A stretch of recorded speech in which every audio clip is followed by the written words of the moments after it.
Hi, and welcome to the Power Hungry Podcast. I'm Robert Bryce. On this podcast, we talk about energy, power, innovation, and politics. And we're going to be talking about all of those today with my guests, Kirsty Gogan and Eric Ingersoll. They are the co-founders of TerraPraxis.org, a new nonprofit. And we're going to talk about a report that they just recently published. Welcome to the Power Hungry Podcast, Kirsty and Eric. Oh, it's a pleasure. Thanks, Robert, for having us. Great to be here. So I'm going to blindside you here. Didn't warn you in our brief prep talk before. Guests on the podcast introduce themselves. That's the tradition here. So imagine you've just arrived at an event, a small dinner party or something. You don't know anyone there, and you have, let's say, 45 seconds, 30 seconds, 45 seconds to introduce yourselves. Go. Ladies first. Okay. Hi there. My name's Kirsty Gogan, co-founder of TerraPraxis with Eric here. And I guess I would describe myself, like, first and foremost, as a climate hawk. And our sort of living and breathing work is focused on designing scalable solutions for the really tough to decarbonize parts of our climate and energy challenges. That's good. Okay. Eric, you're up. Hi, I'm Eric Ingersoll. I'm also obviously a co-founder of TerraPraxis with Kirsty, and we like to think about the sort of time frame that we now have to fully decarbonize our civilization, and we've kind of spent a long time, 20, 30, 40 years, doing a lot of advocacy around climate, and we're now more or less out of time. And so we think that it's time to move from advocacy to planning, from advocacy to solutions that we can really implement now, not the perfect solutions, but the solutions that will get us there. And so the kind of the work that we do together at TerraPraxis is really aimed at these tough to decarbonize sectors and this very small amount of time that we have left to achieve this decarbonization. Got it. Okay. So now I'm going to interject here. Those are good introductions, but Kirsty, you're in London, and Eric, you're in Boston. Is that right? Yes, Cambridge, Massachusetts. Cambridge, Massachusetts. Okay. I'm going to call it Boston, but anyway, yeah, Cambridge, Massachusetts. Okay, fine. So we're here to talk about a report that you published a few months ago called Missing Link to a Livable Climate, How Hydrogen-Enabled Synthetic Fuels Can Help Deliver the Paris Goals. Why this report now? Why? And there's been a lot of talk, as you both know, about hydrogen lately, and I would even say a lot of hype around hydrogen lately. Why this report? Why now? Yeah, it's a hot topic, isn't it? It's very, very hot. So one of the things that has sort of, characterized the climate and energy discourse over the last 20 or 30 years is a big focus on electricity generation. So, that's for good reasons in many ways. Hopefully we can increase electrification, including of sectors that are currently not electrified. And it's sort of seen as being like the first important step to decarbonization, to clean up electricity generation, electrify as much as you can, and then figure out some solutions for the parts that you can't electrify. And so as a result, we have actually been making pretty good progress with, driving down costs and increasing rates of deployment of clean electricity generation, particularly wind and solar. But when you look at the forecasts for future energy consumption, all of the mainstream projections are indicating that more than half of our energy will still come from fossil fuels by 2050. And that's including really ambitious and really successful build-outs of those, renewable energy sources. But it's the reason is partly because of population growth, and it's partly as a result of the fact that we just don't have good answers for hard to decarbonize sectors, particularly heavy transport like shipping and aviation, but also oil generally in transport uses and other uses, as well as gas outside the power sector and coal. Those parts of the economy are not forecast to be decarbonized. And so many people are now looking at hydrogen as being a useful tool in helping decarbonize those sectors. But the question is, where will the hydrogen come from at a large enough scale? And can it be delivered at a cost which is cheap enough to enable the kind of transition we need within the timescales that we're talking about, within those mid-century timescales? And that's what led us to investigate those questions in our report. And having looked at the report, your answer is lots and lots and lots of nuclear. If you don't mean to steal your punchline, but well, Eric, if you don't mind, then what are the key points here then in the report? I don't mean to steal your thunder by tipping the hand here, but that nuclear is the answer. But I've also had a lot of people on the podcast talking about nuclear energy. Why nuclear? Why do we need nuclear to produce hydrogen? And what are we talking about in terms of the scale of deployment of nuclear that would be needed to make this happen? Well, we like to call it advanced heat sources. So we are, when we wrote an earlier draft of the report, we used the word nuclear a lot. In fact, well, let me just slightly just interrupt you there. So we do use the word nuclear in the report, but when we use the word nuclear, we refer to conventional gigawatt scale traditional construction, which is the kind of nuclear that people generally think about when you use the word.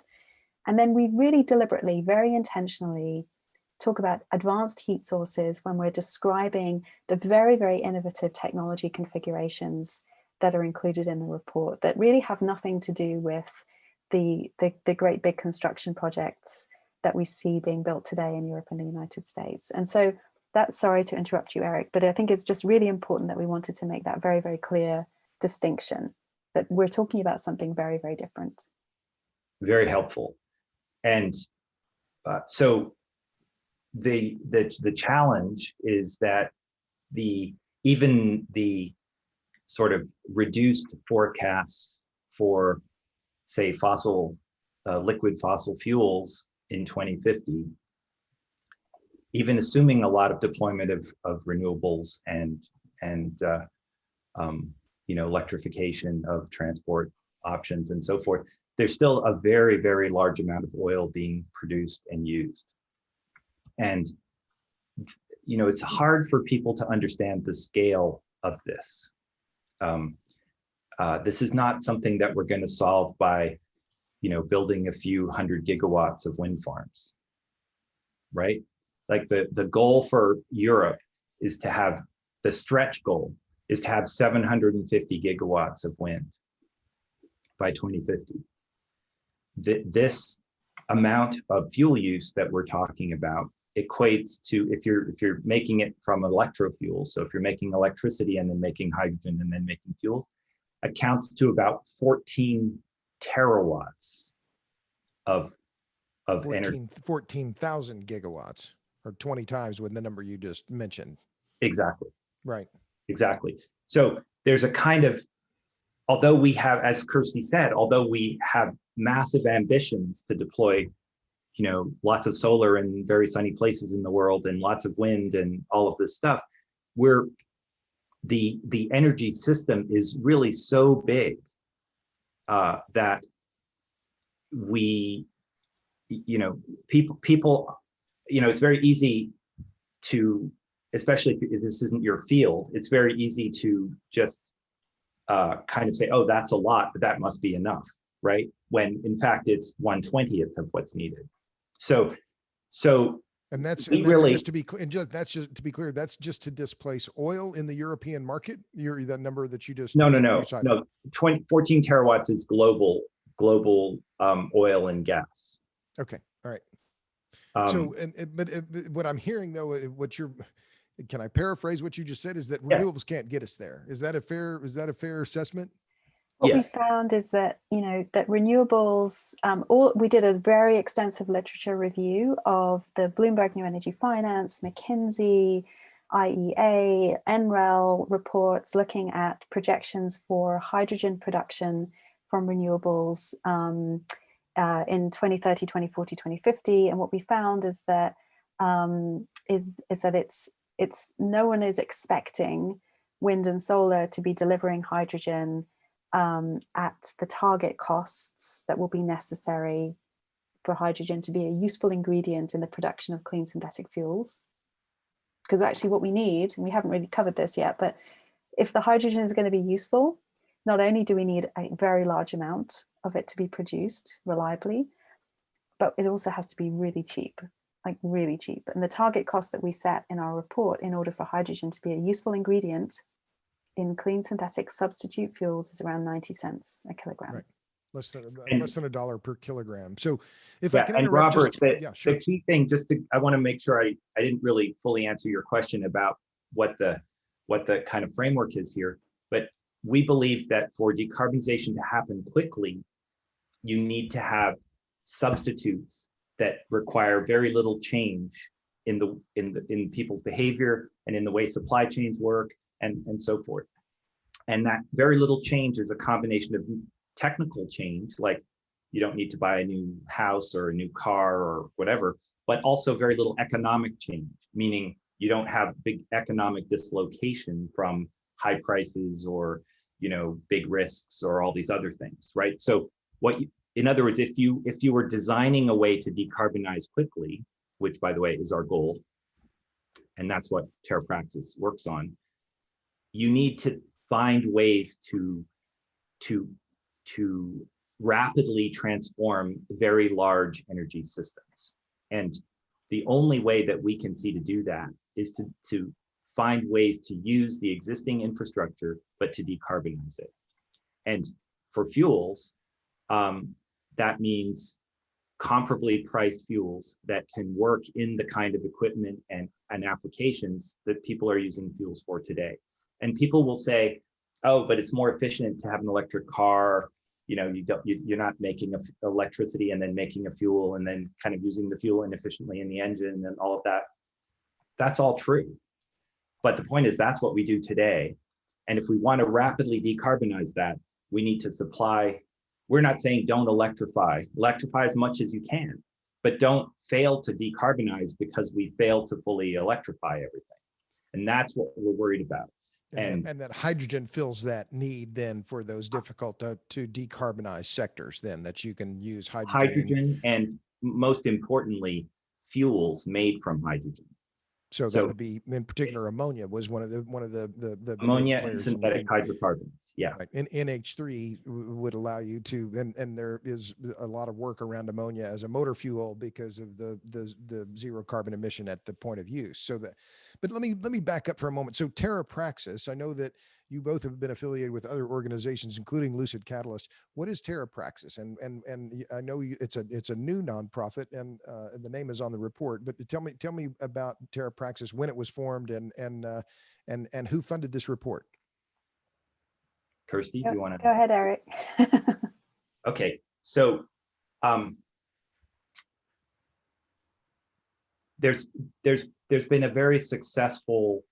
You, Robert, are part of this. Kirsty has been part of this in the past. There's a kind of growing group of climate realists who recognize that nuclear energy could play a very important role in our decarbonization prospects.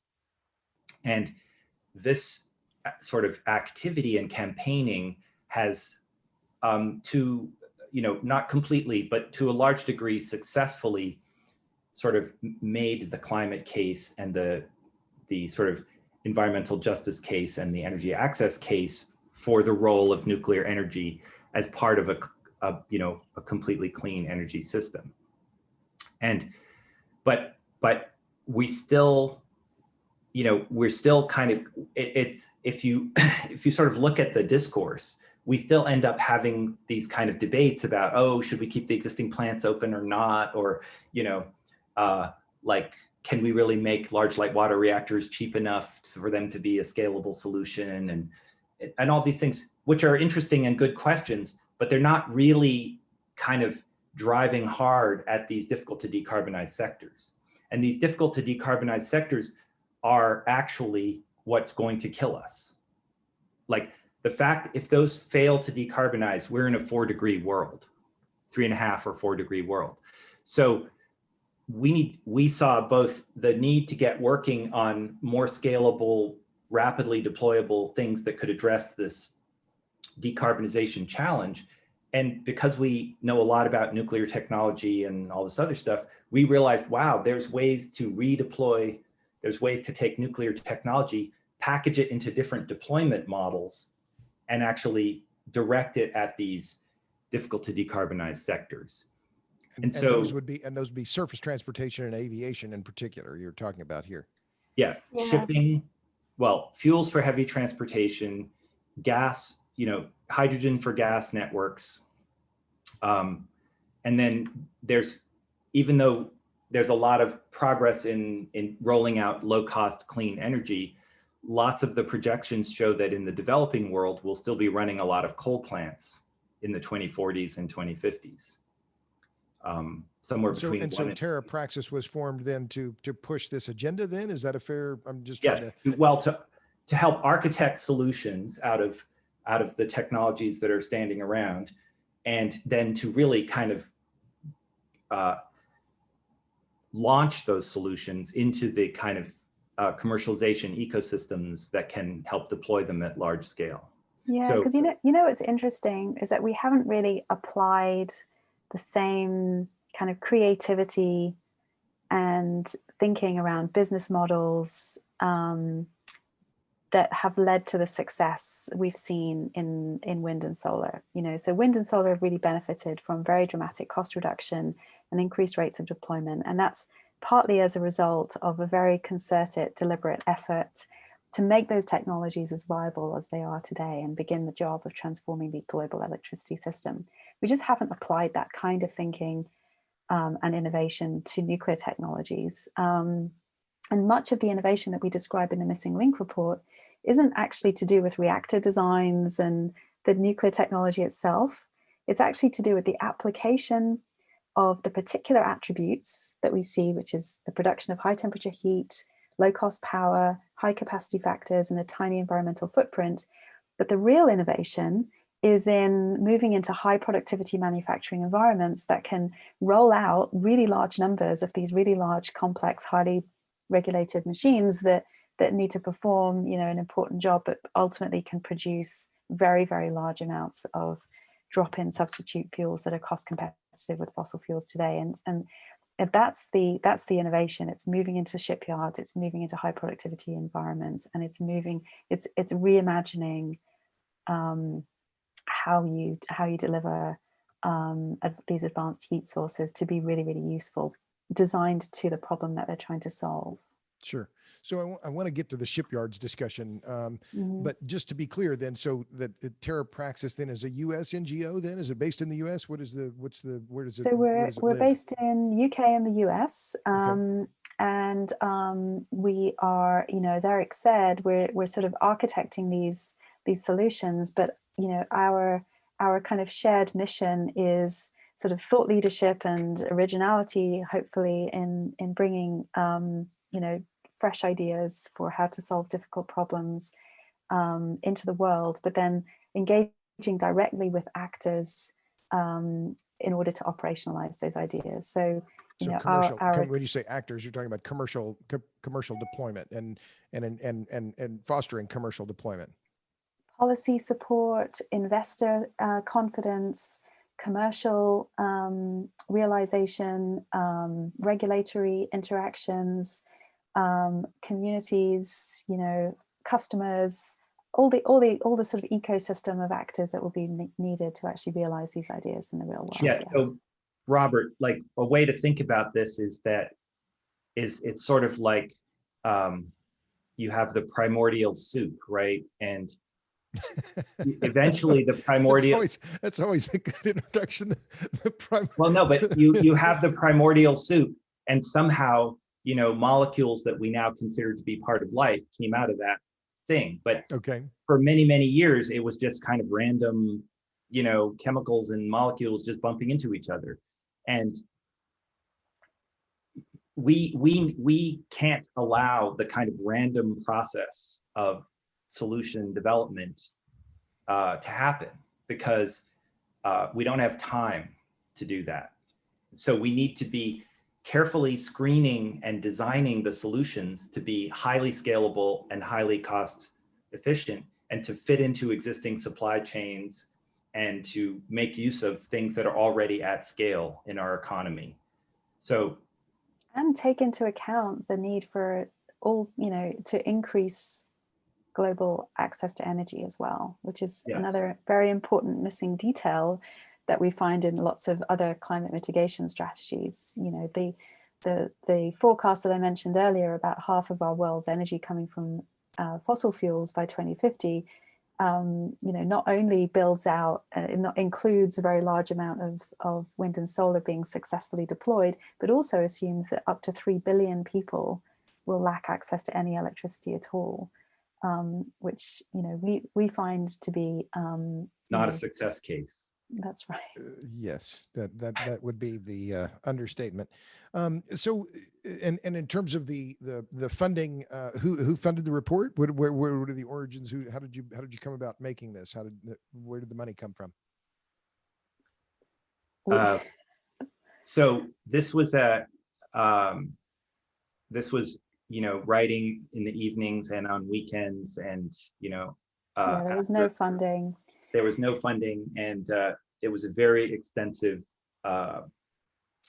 process. It took almost 2 years of work, if you count all the research and the many drafts and so forth. So it was a kind of all equity contribution by our team, and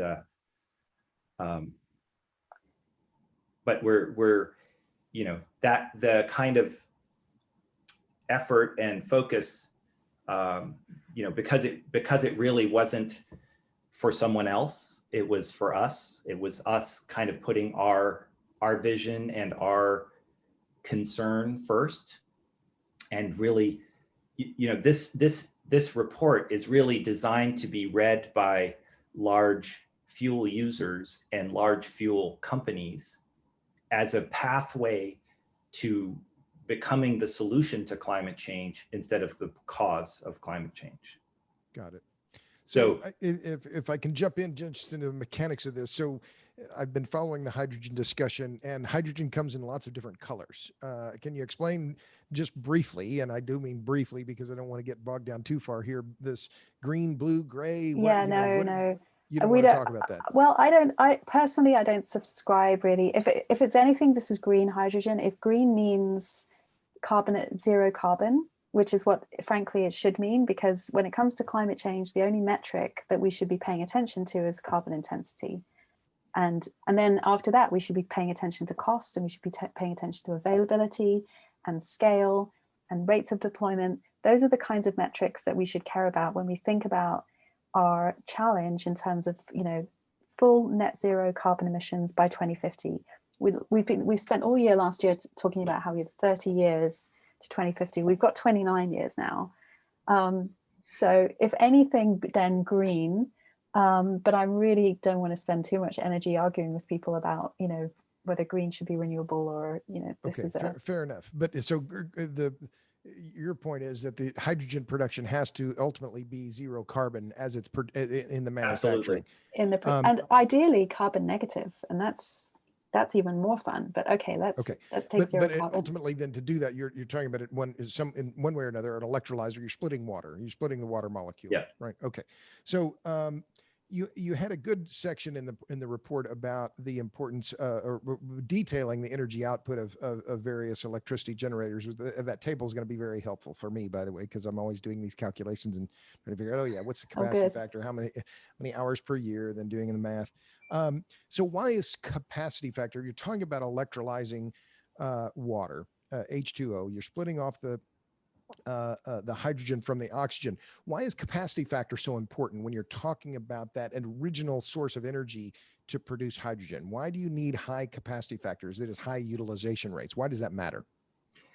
It matters because the capex of the system is depreciated over the number of hours that the system operates. And if you have a low capacity factor system, like if you have a PV plant in Germany connected to an electrolyzer, the electrolyzer costs more or less as much as the PV plant on a per kilowatt basis. And the capacity factor for PV in Germany is around 9 or 10%. So that means you're operating that plant 9 or 10% of the time. And so you have to recover all the capital and fixed O&M over a very small number of kilograms of hydrogen. If you could operate the same plant 90% of the time, you would be producing 10 times as much hydrogen with the same capital, let's say. Or right. Let's say your capital cost 2 times or 3 times as much. Even if it cost 3 times as much, if you were producing 10 times as much, you would be, your capex per kilogram would have gone down by more than a third. Yeah. Right? So that's, by more than 2/3. So one of the kind of big goals that we set out with this report was to kind of improve the literacy in how we talk about the role of hydrogen as a climate solution. And one of the really important sort of details there was understanding what drives the cost of hydrogen production. And you can see that we have, quite an extensive chapter on that in the report, and you've absolutely nailed it. Its capacity factor is the #1 driver. Even when you get, capital costs for wind and solar falling as we expect them to do, and we expect electrolyzers to get cheaper as well, they're still going to be more expensive for the hydrogen that's produced than an alternative technology with a higher capacity factor. And ultimately what we'll see is wind and solar combining to have a larger capacity factor, which is great, because if you combine wind and solar projects, you might get up to like 70% capacity factor, and that will lower the cost of the hydrogen produced, but it will be really constrained by location, because you have to go to places where you have a lot of sun and a lot of wind, and those places like Western Australia or wherever, that tend to be quite remote. And then you need to add in your costs of moving the hydrogen from those places, which right. McKinsey are indicating could double the cost. So these are important details when we're thinking. And at the time when we were writing the report, a lot of the hydrogen discussion was being driven by renewables industries that were interested in using their surplus energy. So, overbuilding in a system and then using the surplus energy for making hydrogen, which is great. Okay, absolutely, let's do that. But there's 2 big problems with that as a strategy if we're talking about hydrogen being a central tool for supporting the decarbonization of our liquid fuels. And the first one is the cost, because you're using a fraction of the capacity factor of that already quite low capacity factor technology. So it's going to be expensive. And then secondly, it's going to produce a very, very small amount of hydrogen. Right. Obviously. So if I could jump in, I think the part of just, the thoughts that jump in my head when you were talking about that is my takeaways as you're saying that is I've looked at the report are the absolute importance of both capacity factor and power density, and that only can be answered by, I'm going to say the word nuclear. You can say advanced heat sources. I understand why you're what you're saying there, but those capacity factors are important. Just the way I would read that back to you is that if you're going to build a big expensive machine that manufactures widgets or whatever, the more you run it, the more widgets you can produce, the lower cost of every widget. So and electrolyzers are expensive. So I've been hearing about there is one additional there's one additional feature here which is important, which is heat and the high temperature electrolysis, or alternatively thermochemical production of hydrogen, which doesn't require making electricity first and then converting the electricity into hydrogen.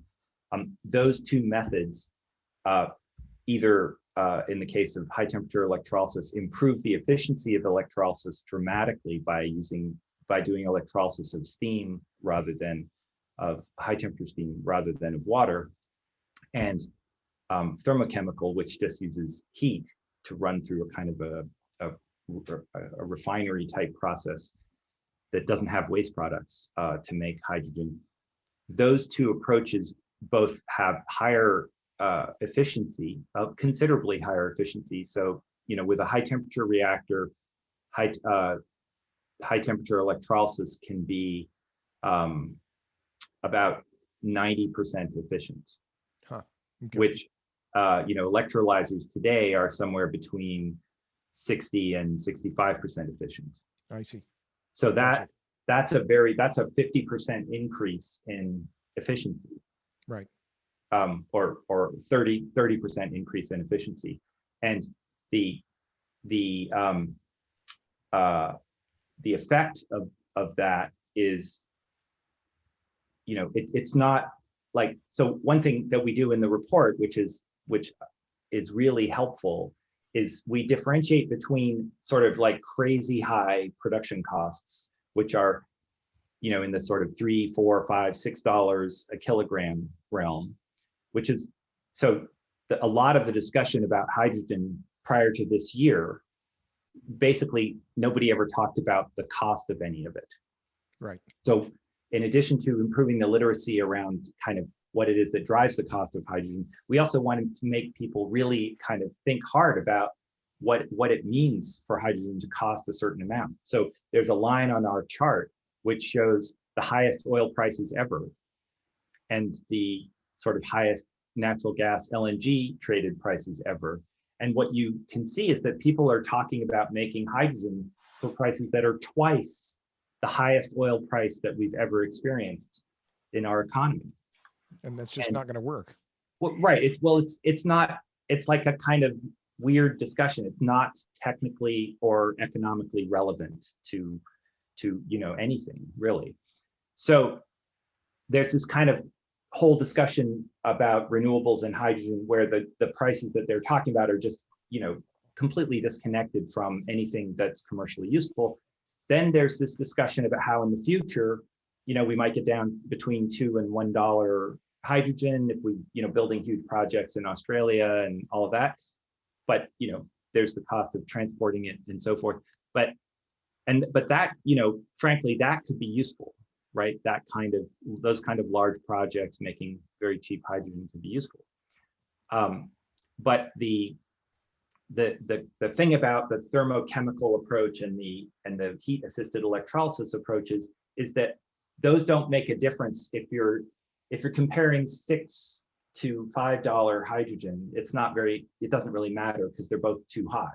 But if you're down at $1.70 or $1.50, and then you can switch from conventional electrolysis to heat assisted electrolysis, that brings you down to $1.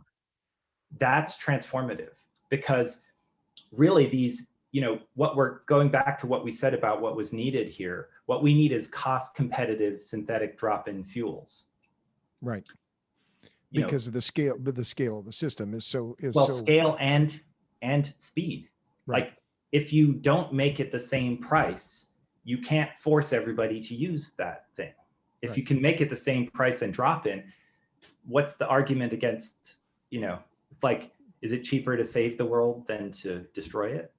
That kind of thing. So let me interrupt here, because I've followed the energy business for a little while, and a few weeks ago I found it was a 2004 study by the National Research Council and the National Academy of Engineering, and they cited a 2003 George W. Bush State of the Union speech where he talked about hydrogen. Anyway, from this 2004 study, it said, I'm reading, the hydrogen system must be cost competitive. It must be safe and appealing to the consumer, and it would preferably offer advantages from the perspective of energy security and CO2 emissions. Specifically for the transportation sector, dramatic progress in the development of fuel cells, storage devices, and distribution systems is especially critical. Widespread success is not certain. So, and this is maybe, I have a couple of other questions that are just going to, fire at you that are skeptical ones, but what's changed? I mean, if there's anything in that assessment from now 16, 17 years ago, has anything changed? The urgency of climate change. Okay. And the fact that, every time you say hydrogen, I correct you and say hydrogen enabled fuels. So we are one not of the things talking, that we're not talking about direct use of hydrogen as an end use fuel. One of the reasons why the hydrogen needs to be so cheap is because of this idea that we need drop-in substitute fuels. Because of the scale and the urgency of what we're trying to achieve here in terms of the clean energy transition, we want to de-risk that decarbonization effort as much as possible by enabling the continued use of existing infrastructure as much as possible. Internal combustion engines then, so that you wouldn't necessarily need fuel cells. You don't need fuel cells. You can use today's engines, today's distribution, transport, and storage infrastructure as much as possible. We don't want to have our entire climate mitigation strategy depending upon the additional investment on new pipelines and new storage infrastructure and new engines and new hardware, because frankly, where's that money going to come from, firstly? And then secondly, how can we ensure that that investment is going to happen and be sequenced in the appropriate way, in as widespread a way, to enable complete decarbonization? Fair enough. So that's a good point to make. So what you're saying is that you're talking about hydrogen-enabled fuels. So you're still, I mean, one of the reasons liquid fuels have been so successful is because they're liquid, easily handleable at atmospheric pressure and temperature, and they don't require special tankage. So, okay, thank you. That's a good distinction. So what are the biggest impediments? You talk about the price point that you're aiming for, less than $1 a kilogram. Well, let me ask the hard question. So what are the biggest impediments to wider deployment of nuclear? The word nuclear? Well, we can call them advanced or high temperature heat sources, but ultimately cost and speed and scale and cost and deployment model. Yeah, and so cost, we spent years doing work on understanding what drives the cost of nuclear energy deployment, looking at, we've done large studies on conventional gigawatt scale light water construction and understanding why there's such a big range in cost outcomes today. And of course, what's immediately sort of obvious to us in Europe and the United States is that recent nuclear build construction has been expensive and slow. But those projects are first of a kind, first in a generation projects that surprisingly are not representative at all of recent new build construction elsewhere in the world, where project leadership and teams have become very, very experienced and skilled at delivering even standard construction gigawatt scale light water reactors very, very cost effectively for like half or even a third of the price that we're seeing in the United States and Europe. So we understand those outcomes very well. But if you move away from low productivity construction of very, very complex light water reactors to highly simplified designs being developed in high productivity manufacturing environments where you have high levels of automation and extremely high quality control, parallelization, think much more of a sort of, a world-class massive factory environment. You can achieve very, very compressed schedules, much higher degrees of budget and schedule certainty, and very high quality outcomes. Well, so that's where we go. So let's jump to that, because then the target here is $1 or less per kilogram of hydrogen, and then in your discussion of shipyards, you're also targeting roughly $1,000 per kilowatt of generation capacity, right? Which is roughly the cost of new combined cycle gas turbines, natural gas turbines. So, can you enable sharing, Robert, so I can share some pictures? Well, we could, accept it. I'd rather not do that now, just simply because most of our listeners are on audio instead, so they won't benefit from the photos. But I think that so why does the shipyard, to that point? And I've in my book, I've followed what Thorcon is doing. I quote Robert Hargraves, and that's their model, right? To use shipyards to build their reactor design of molten salt. So why is the shipyard? And I'm assuming you're familiar with their work, but why is the shipyard, you specifically, and went into that in some detail in your report about why this is the model, manufacturing model that would make the most sense for producing a gigawatt, and well, really we need terawatt scale deployment of nuclear. Why are the shipyards the model to be deployed here in this on this mass production of hydrogen? Right. So building on what Kirsty was just saying about needing to move to a low marginal cost manufacturing based model, you really have, you have sort of two ends of the spectrum, that two strategies that you can employ. One is to bring the manufacturing facility to your project. So essentially make the project delivered through a manufacturing approach. And the other one is to bring your project to the manufacturing facility. And that means to make your entire production facility in a factory. So in this case, we're interested in fuels and producing fuels powered by an advanced heat source. So we looked at the kinds of facilities that can make, how do you make a large floating production platform? How do you make something that's as big as like an ammonia factory, but in a factory, right? How do you make an ammonia plant in a factory? Right. And really, the only factories that we have that make things that big are shipyards. Right. And they already make for the oil and gas sector. Right. For the oil and gas sector. So what they make is floating production and storage and offloading systems, which are taken to a place where there's a supply of fossil fuel, either gas or liquids or both, usually offshore, and they connect to the pipes that were put in place by the drill rigs, and that chemical plant, that processing facility, sits there, takes the stuff out of the ground and processes it, cleans it up, gets the sulfur out, turns it into the right kind of liquids, and then stores it until a tanker comes along and picks it up and takes it off to market. Right. So there are hundreds of these things all over the world. These are produced in shipyards. In many cases, there's been just converting old ships that are no longer being used for, tankers or whatever. They will bring them into a shipyard and put all that equipment on them and then use them for that purpose. So we basically took what is a very successful model, and we which is the model that the target industry that we're looking to uses today for doing this. And it uses the supply chain that they already use to make these things. And they've already figured out how to make them cheap and safe and, And last fast. a long time and all of that.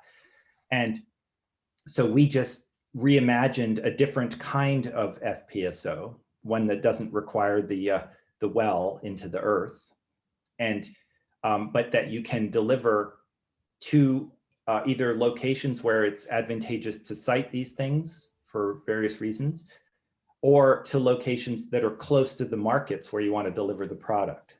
Right. So the fact that you have a advanced heat source powering this whole thing means that you have an additional degree of freedom that you don't have.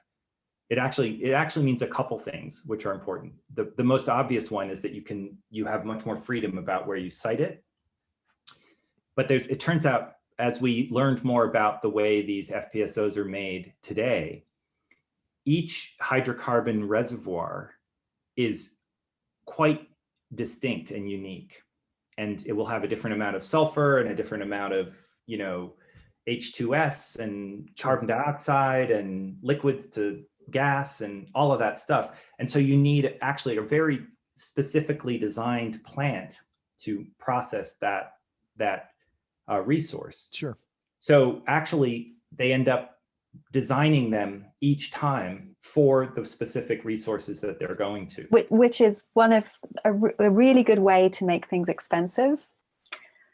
To make them bespoke on, what you're talking about, and just to I think close up the shipyard point, is that this is the infrastructure that exists now that gives you the manufacturing base with the skilled workers that can allow you to scale at gigawatt and terawatt scale reactors and stamp them out. And you made an interesting point that they're only operating at something like 50% of capacity now, something like Correct. That. This is where the gold is, Robert, because we have available shipyard capacity. They're only operating, the world-class shipyards that we're talking about are already only operating at around 50% capacity. And many other shipyards around the world could easily be upgraded for this kind of production opportunity. But the beauty of this is that we're leveraging existing industrial capability in the shipyards, but also known quantities in the oil and gas sectors to create a third option for the oil and gas sectors that today are facing a choice between extinction or business as usual, neither of which is a good option for any of us. Right. So let me talk about the issue. One of the parts of the report that, frankly, I really responded to because it's a lot of my work has been around it. But you talk about footprints, and I'm quoting here. You say, and by the way, I'm interrupting myself here, but my guests, Eric Ingersoll and Kirsty Gogan, are the co-founders of TerraPraxis, a nonprofit that is based in the U.S. and the U.K., and they are at TerraPraxis.org. It's spelled like it sounds, TerraPraxis.org.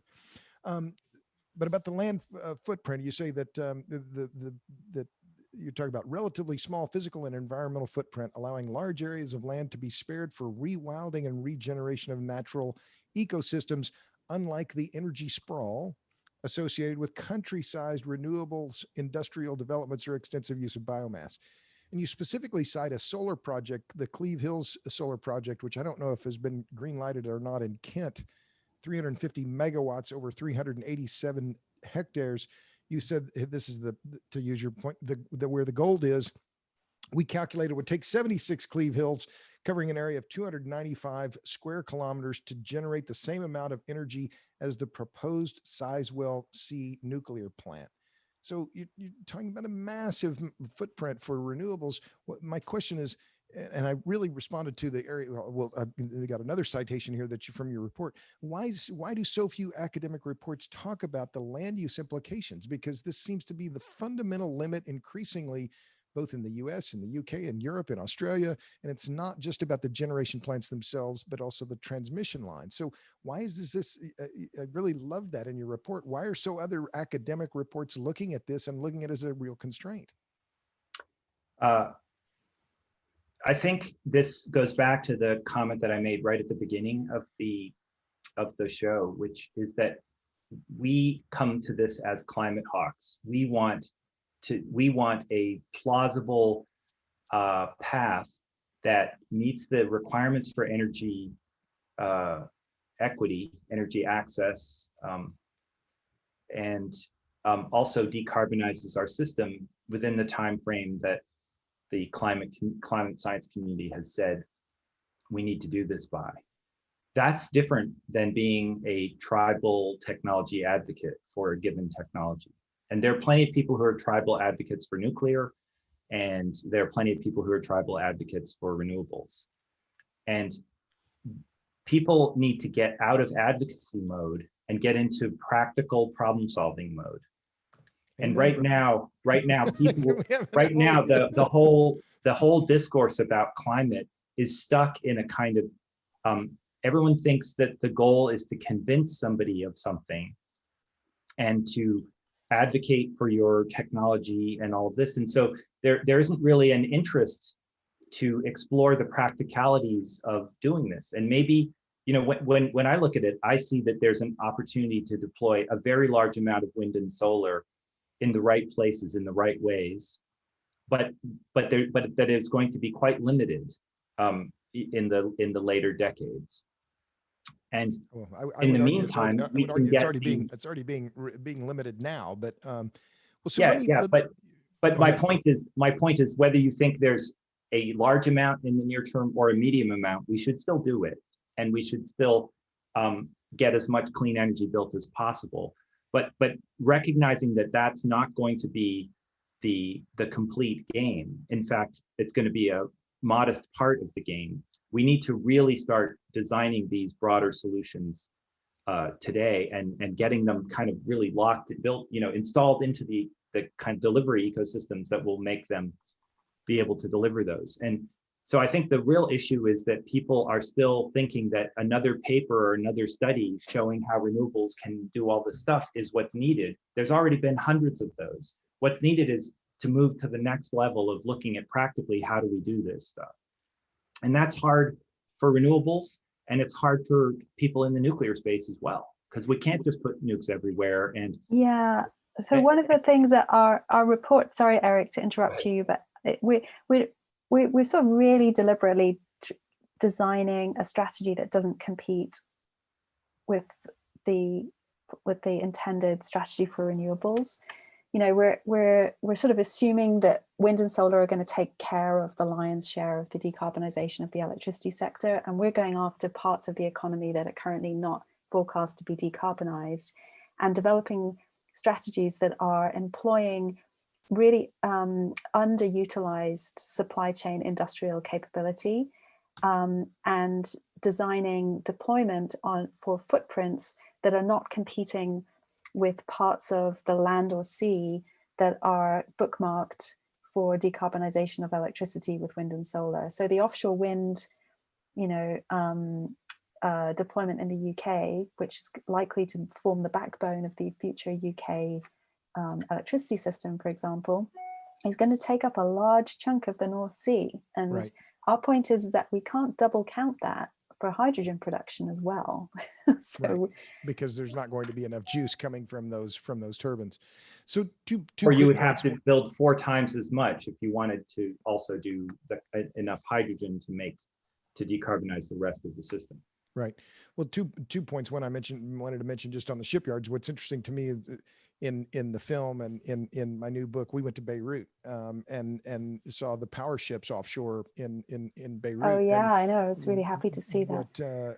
when you're talking about, essentially, you're talking about power ships, but nuclear power ships, and Rosatom already has deployed the world's first power ship into Pivek in Siberia, right? But obviously just providing electricity for that town. But still, the competition in the power ship market now is it's defined by fuel oil fired power ships, like we saw in Lebanon, and some of these companies are moving to LNG. But anyway, that's one of the attributes of this idea of the ship-based reactors, is that they can be deployed to coastal cities, and that's where most of the world's population is deployed, or where most people live is in coastal areas. So that was what seems to me on the face of it, one of the advantages.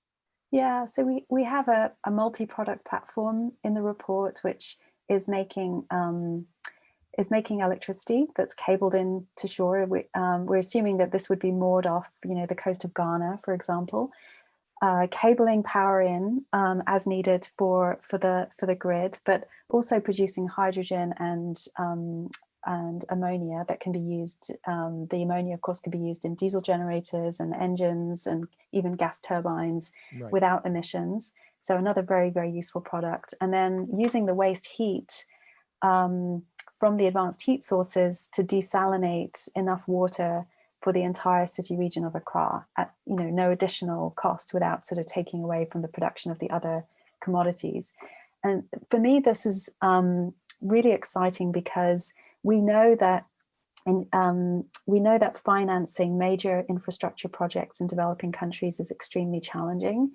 And many of these countries in Africa, like Ghana, for example, or Kenya, but there's at least 10 African countries interested in pursuing nuclear energy to support their economic growth and development, are having to sort of step through, you know, decades-long processes with the IAEA and everything to establish the mature regulatory capability to be able to build, operate, and maintain nuclear plants. So this could be a way of delivering the benefits of high density, very low cost power, heat, hydrogen to those countries now, without financing those projects. Building the reactors onshore. Yeah. Right. And without waiting for decades to be able to access those benefits. So, you know, this is a really important development opportunity as well. Yeah, that's interesting. And you know, I understand why you like to use the word nuclear, but to us, that's not nuclear energy as it is today. That is so profoundly different in its method of delivery, in its, you know, impacts, in its social requirements, in its financing models. You know, you can go to what Thorcon has sort of demonstrated, and will, you know, and finally, we're big fans of their work. Yeah, is that they can take the worst investment thing, that's sort of hardest product to buy in the world is a nuclear plant, right? The The vendors can't tell you when it's going to be done. They can't tell you what it's going to cost. It'll probably bankrupt your company. I mean, like, it is the worst product, the most difficult product to buy. And by delivering that through a shipyard, you make it into a fixed schedule, fixed price, guaranteed delivery. You basically make it from almost impossible to buy and finance into something that's, almost like buying a car. Okay, and if that the customer, is and if the customer such a doesn't, powerful transformation. yeah, and if the customer doesn't pay the bill, then you sail the ship away, right? Then they take it. Well, and then there's that, they repossess it, right? Which is what the Turks are doing in Lebanon, or their option in Lebanon. Well, so let me just take a couple quick points here on the footprint issue, because you did some calculations on Japan, and you calculated the amount of territory needed to supplant Japan's oil use with hydrogen generated with wind or solar, and you calculated offshore wind would take 2,700 times more territory than nuclear. I mean, those are just, to use a Britishism, gobsmacking numbers. So who did the calculations and how did you do it?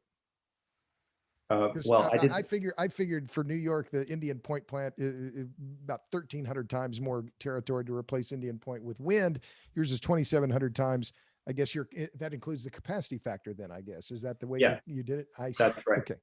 Yeah. So basically we look at we use the kind of best offshore wind power and energy density numbers, and those are from the UK. And you have a bit of a trade-off when you're building offshore wind farms. You can either make them slightly less power dense and get higher capacity factors, or you can make them more power dense and get lower capacity factors. The UK, which has a competitive auction for the price of power, is showing how you get low cost power from offshore wind farms, but you trade power density for that. But we assume that you need low cost to make hydrogen, so we use the lower power density numbers, and you can convert that into an amount of kilowatt hours and convert those kilowatt hours into hydrogen using low temperature electrolysis. And that gives you essentially a kind of tons of hydrogen per square kilometer number, right? I see. Right. And when the readers take a look at our report and they look at the pictures in the report, where the maps where we do this, one of the jokes when we give the presentations of those maps is, can you find the place where the nuclear is? The nuclear spot's so tiny. Because it's so tiny, and we actually had to change the color that we used in the maps to make it something brighter. Otherwise, people just couldn't find the nuclear footprint is so small that it kind of was hard to find on the map. So there's a good opportunity for sort of energy independence for any country that wants it, which is pretty extraordinary with this option. But the other thing that's really interesting is that you completely transform the prospects for nuclear technology as we know it today, which generally you think about siting close to transmission, tethered to a power purchase agreement, close to the electricity market that you're serving. But when you move into commodities production, when you're making fuels that can be stored and transported and exported anywhere in the world, suddenly you're liberated in terms of where you site, so that your location, you can go to where you locate your project where you want, but you can also then build a really large project. So you're not constrained anymore by the size of the power market and the customer. What the customer is prepared to buy from you is unit by unit. You could have a gigafactory scale production, for example, which is 36. Which is bringing the factory to the project. Which is 36 advanced heat sources, producing a large amount of hydrogen. 10 of those would completely replace all of the UK's current oil and gas consumption. And so you could have like a single country in the world deciding to become a global supplier of clean synthetic fuels to the world. You could have a group of African countries deciding to procure clean synthetic fuels to enable a really rapid clean switch, in their country without necessarily needing to host those facilities in their country. So there's all kinds of flexibility and versatility enabled by this model that can help accelerate the clean energy transition. Sure.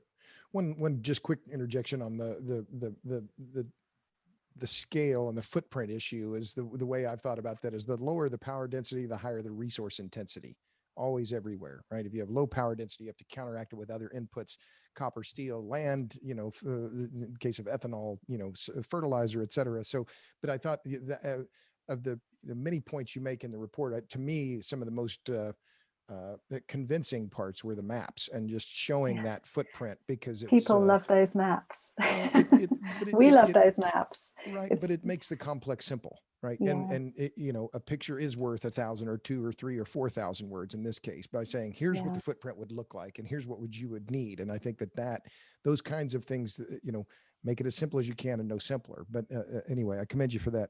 Okay, so what are the last few questions? We've been talking for about an hour already. So what are the next steps of the report, and what well, two questions. What are the next steps, and how's it been received?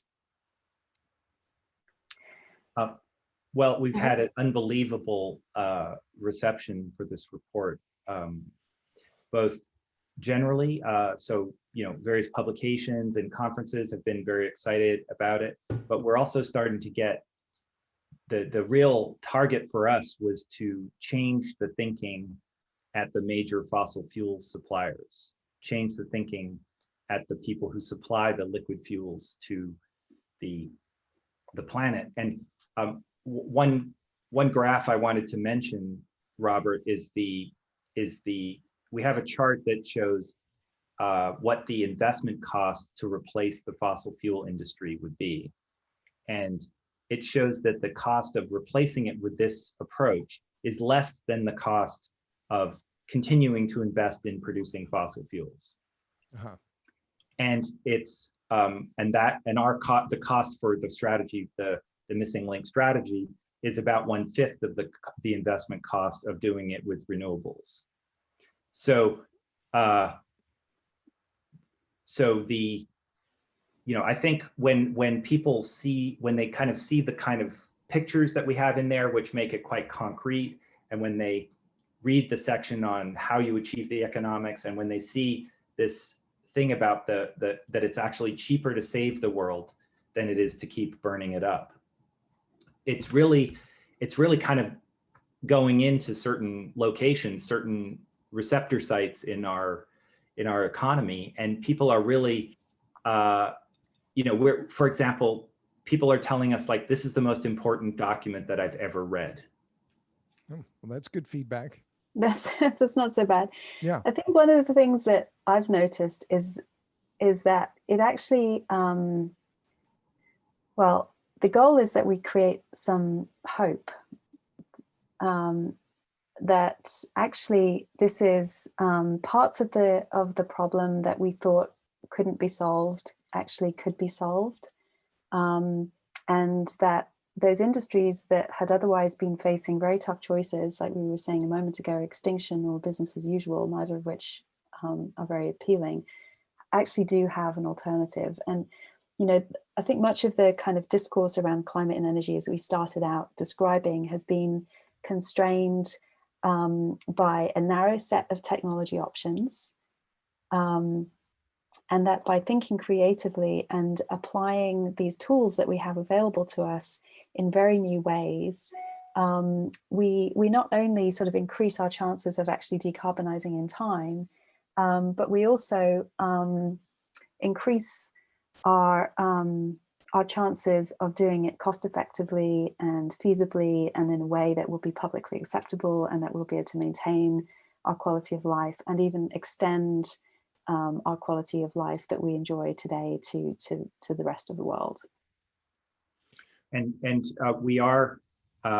we're just beginning really the kind of more thorough outreach with the report. So we're starting to brief oil companies and large fuels users, like people in shipping and in aviation. And we've also just finished translating the report into Japanese, Korean, Chinese, and Spanish. And so there'll be a kind of, for each one of those languages, there'll be a whole outreach strategy, because this is really a global strategy. And this isn't about convincing some policymakers in the US, or that we have to change the whole liquid fuels ecosystem, right? The whole liquid fuels market. And that's, large amounts of that liquid fuel are sold to Asian countries. Sure. And it's a very big market. 100 million barrels a day is a lot of, yeah. a lot of And fuel. also, most of the ships in the world, the large ships in the world, are made in Korea, Japan, or China. So we're also very interested in kind of bringing that case to those folks and having them really start thinking about how they could redeploy their nuclear assets and their shipbuilding assets to meet their own fuel needs, but also to make products that can help meet the broader needs for liquid fuels around the world. Good. So a quick reminder here, my guests are Kirsty Gogan and Eric Ingersoll. They're the co-founders of TerraPraxis, a nonprofit group at TerraPraxis.org. We've been talking about their recent report called Missing Link to a Livable Climate, how hydrogen-enabled synthetic fuels can help deliver the Paris goals. So last two questions for both of you, and maybe we can keep your replies short on this, but questions I always like to end with. So what are you reading? You're a fiction reader, nonfiction reader? What do you do when you're not thinking about shipyards and terawatt scale? That's a nice easy fuels? one, because Eric and I both just read the same book, which is called The Ministry for the Future by Kim Stanley Robinson. And it's a wonderful sort of science fiction book about climate change. And we're all, including you, Robert, and many of your listeners, I'm sure, are characters in this book, because really it's about the sort of very varied and the multiplicity of efforts that is going to be required to achieve the transition within meaningful timescales, avoid catastrophic climate outcomes, and do so Ministry for the Future is the book? Yeah. Okay. Although the missing link report is kind of also like the missing chapter from that book, because one of the things that they talk about in the book is that air travel and shipping get sort of shut down by eco-terrorists. And so we think that, I think that's possible in the future, but it's also possible that we can provide clean synthetic fuels that are carbon neutral or carbon negative for those types of fuel uses, and actually not have to trade off between prosperity and solving the climate problem. Got it. So last question then, what gives you hope?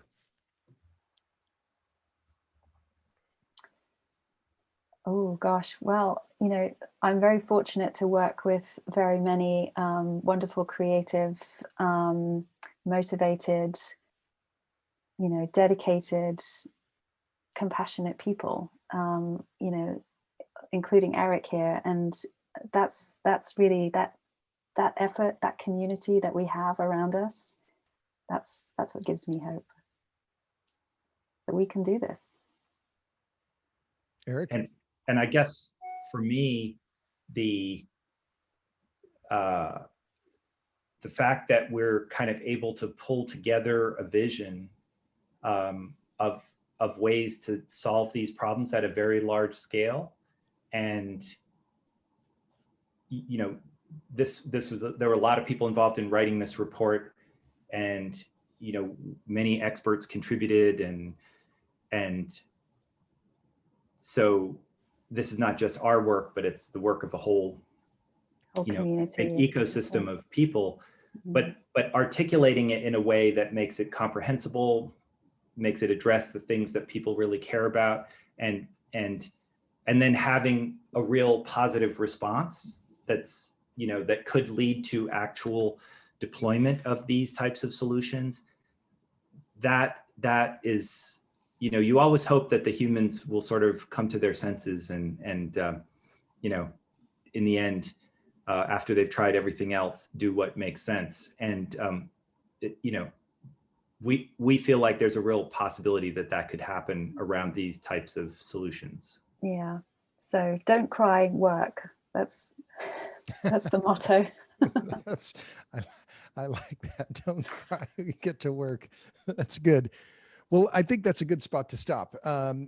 Thanks very much to the guests, Kirsty Gogan and Eric Ingersoll. They are the co-founders of the nonprofit TerraPraxis.org. Their new, the recent report, Missing Link to a Livable Climate, How Hydrogen-Enabled Synthetic Fuels Can Help Deliver the Paris Goals, can be found on their website. And I'm sure if you hit the Google, you can find it there as well. Kirsty and Eric, many thanks for joining us on the podcast. And thanks to all of you for listening today. If you've listened to this, give us 65 or 70 stars on the rates, and tell your friends to do the same. And until the next time, I will see you on the next edition of the Power Hungry podcast. Thanks again, y'all.